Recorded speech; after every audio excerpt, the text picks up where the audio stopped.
আমরা সবসময় বলি যে আসলে জুলাই ২৪-এর ঘটনাটা আপাত দৃষ্টি একটা রাজনৈতিক ঘটনা, কিন্তু আমি মনে করি যে এটা মূলতই সাংস্কৃতিক ঘটনা।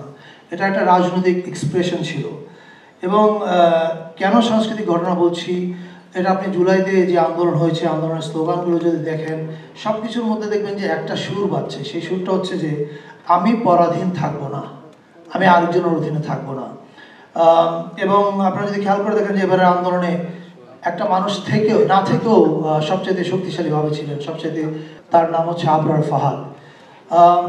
এবং আপনি প্রত্যেকটা মানুষের, আমি অনেক শহীদ ফ্যামিলির সঙ্গে কথা বলেছি বা যারা আন্দোলন করেছে তাদের সঙ্গে কথা বলেছি, আপনি যদি তাদের কথাটা দেখেন বা স্লোগান দেখেন এবং তরুণ তরুণীদের মুখের অভিব্যক্তি দেখেন, আপনি বুঝবেন যে মূল কথাটা ছিল তারা আর কারো অধীনে থাকতে চায় না।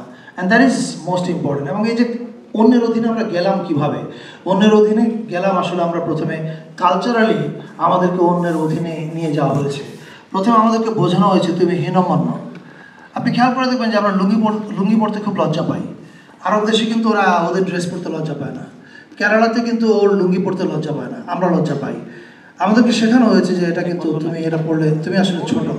আমাদেরকে আমাদের ভাষার ব্যাপারেও হীনমন্য করা হয়েছে। বলা হয়েছে তুমি নদিয়া শান্তিপুরের যে ভাষা, সেটাই যদি তুমি কথা না বলো তাহলে কিন্তু তুমি ছোট। ফলে আমাদের যা কিছু আমার এই তা কিছুই প্রতি আমাদের একটা হীনমন্যতা বোধ তৈরি করা হয়েছে।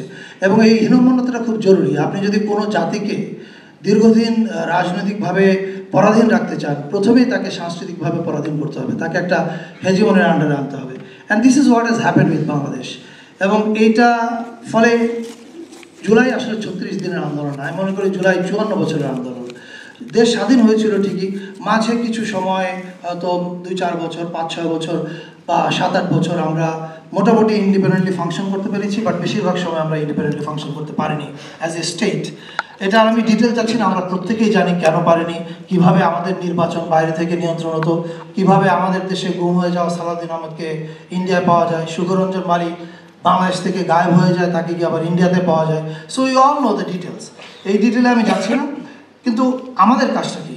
আই থিঙ্ক আমাদের মেজর কাজ হচ্ছে এখন two counter them culturally. And counter মানে কিন্তু যুদ্ধ করা না, কাউন্টার মানে হচ্ছে to create your own narrative. এবং সেই কাজটা আমরা করার চেষ্টা করছি আমাদের সীমিত সামর্থ্য। তবে আমাদের সবচেয়ে বড় শক্তিটা হচ্ছে আমরা সত্যের পক্ষে আছি।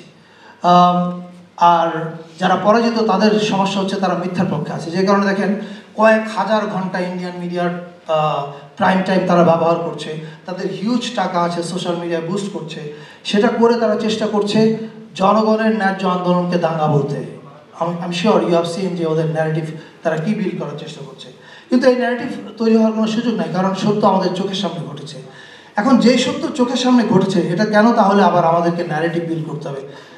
এখানেই হচ্ছে সমস্যাটা। সমস্যাটা হচ্ছে যে আমরা দ্রুত ভুলে যাই, এবং ভুলে যাওয়ার চেয়ে বড় কথা হচ্ছে যে এই ঘটনাটা ঘটেছে এটাকে আপনার ইন্টেলেকচুয়াল ফ্রেমের মধ্যে আনতে হবে, এটাকে আপনার ব্যাখ্যার মধ্যে আনতে হবে। সেই ফ্রেমিংয়ের কাজগুলো করবে হচ্ছে কালচারাল ন্যারেটিভ। সেই ন্যারেটিভ নির্মাণের কাজে আমরা চেষ্টা করছি, কাজ করতে তথ্য মন্ত্রণালয় করছে, আই এম শিওর ইন্ডিভিজুয়ালি আপনারা অনেকেই করছেন। এমনকি আপনারা যারা ফেসবুকে একটা পোস্ট দেন, সেই ফেসবুকে পোস্ট দেওয়ার মাধ্যমে কিন্তু আপনারা সেই ন্যারেটিভ বিল্ডিংয়ে কন্ট্রিবিউট করছেন। And this is where our strength lies. কারণ আমাদের সত্যের পক্ষে মানুষ বেশি, সত্যের পক্ষে লোক বেশি। ফলে আমি আমার কোনো সংশয় নাই যে ফ্যাসিবাদ ফিরে আসা তো অনেক দূরের কথা। আপনার মনে আছে কি না 96 সালে শেখ হাসিনা জাতির উদ্দেশ্যে ক্ষমা চেয়েছিলেন অতীত ভুল ত্রুটির জন্য। সেই অতীত ভুল ত্রুটি ছিল বাকশাল, অথবা 72 থেকে 75 ভুল ত্রুটি। 72 থেকে 75 বাংলাদেশে বা পৃথিবীতে সোশ্যাল মিডিয়া ছিল না, এরকম ক্যামেরা ছিল না, ডকুমেন্টস ছিল না। আমরা যা শুনেছি মানুষের কানে কানে, বাবা দাদা তাদের কানে কানে। এখন যা ঘটেছে সব ক্যামেরার সামনে। ফলে এইসব তথ্যের যে পাহাড়, সত্যের যে বিশাল উচ্চতা, এটা ডিঙিয়ে ফ্যাসিবাদ ফিরে আসবে এরকম কোনো আশঙ্কা আমার নাই। তবে আমার আশঙ্কার জায়গাটা হচ্ছে আমাদের অনৈক্যের জায়গা। বাংলাদেশের মানুষ 2024-এর 5ই আগস্ট পর্যন্ত যেরকম এক ছিল, এমনকি 5ই আগস্টের পরেও আপনি 20 আগস্ট পর্যন্ত পুলিশ ডিসফাংশনাল ছিল, কিন্তু মানুষ নিজেরাই পুরো রাষ্ট্রের দায়িত্ব নিয়েছিল।